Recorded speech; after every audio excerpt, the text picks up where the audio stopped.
নামাজ পড়ে, এই কথা তিনি বলেন নাই। তিনি যত জায়গায় নামাজের কথা বলেছেন প্রত্যেকটা জায়গায় নামাজ কায়েম করো এই কথাই তিনি বলেছেন।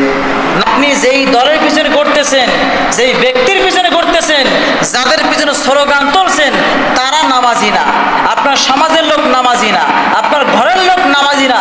তার মানে হলো এই ইমানের পরিপূর্ণতা বজায় রাখতে হলে প্রথম কাজ হলো একজন মুমিনের 5 ওয়াক্ত নামাজের আন্দোলন করা, ঠিক কিনা বলেন? তাহলে ইমানদার তো সেই ব্যক্তি যারা নামাজ কায়েম করে। তার মানে হলো এই যে এই নামাজের পয়েন্ট যে ধরছি, যেহেতু আপনার আমার ঘরের নামাজি না, সমাজে সবাই নামাজি না, আপনি যারা অধীনস্থ নামাজি না, আপনি যেই দল করতেছেন নামাজি না, তার মানে হলো এই যারাই নামাজি না একটারও ইমান নাই, সব হলো বেঈমান, ঠিক কিনা বলেন? রাসূল বলেছেন মান তারাকাস সালাতা মুতাআম্মিদান ফাকাদ কাফারা, যেই ব্যক্তি নামাজ তরক করলো এই ব্যক্তি কুফরি করলো, আর যেই ব্যক্তি কুফরি আলামত জেনে শুনে বুঝে করলো ওই ব্যক্তি কাফেরদের অন্তর্ভুক্ত হয়ে গেল।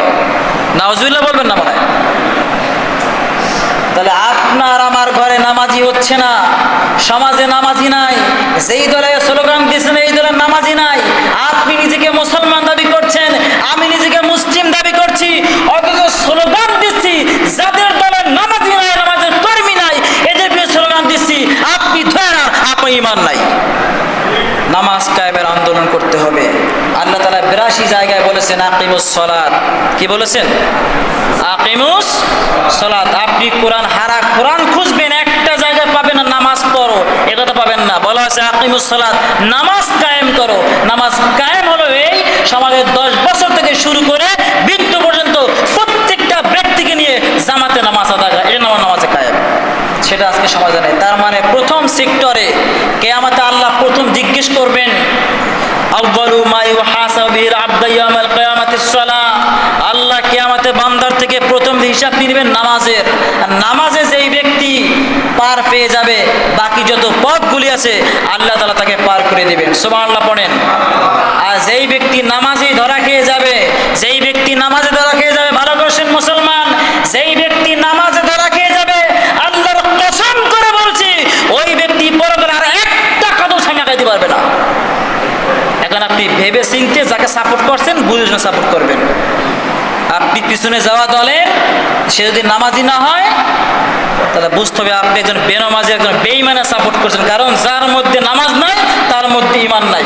তার মধ্যে কি নাই? বলেন কি নাই? ঈমান নাই। তাহলে যেই দলের কর্মী নামাজি, যেই দলের নেতা নামাজি, যেই দল দেখলে আল্লাহর কথা স্মরণ হয়ে যায়, যেই দল দেখলে, যেই দলের নেতা দেখলে রাসূলের কথা মনে পড়ে যায়, যেই দলের নেতা দেখলে আমার কথা মনে পড়ে যায়, ওই দলের পিছনে হাঁটা দরকার আছে না নাই? আচ্ছা, এটা আপনারা খুঁজে নেবেন যে কোন দলের নেতা নামাজ পড়ে। এখন থেকে দল করবেন, ভালো করে করবেন। হিরিকে দৌড়াবেন চলবে না। আপনাকে আল্লাহ বিবেক দিয়েছে, বিবেক থাকা সত্ত্বেও যদি বিবেকটা আপনি না খাটান, আল্লাহ স্পষ্ট বলে দিয়েছেন বিবেক আছে কিন্তু খাটাইলো না। এরা উলাইকা কাল আনআম বাল হুম আদল, এদের আল্লাহ বলেছেন চতুষ্পদ জন্তু। আমি যে কথা করে বললাম স্পষ্ট বলেছি আপনাদেরকে, আর আপনি আবার বিবেক দিয়ে চলবেন, আপনি কোন পথে হাঁটবেন, ঠিক কিনা বলেন? তাহলে প্রথম সেক্টরে নামাজ আমাদের সমাজে কায়েম নাই। হাতে যা করি না করি নামাজ কায়েম, সেটা নামাজ কায়েম যেখানে আছে সেখানে আমরা হাঁটবো।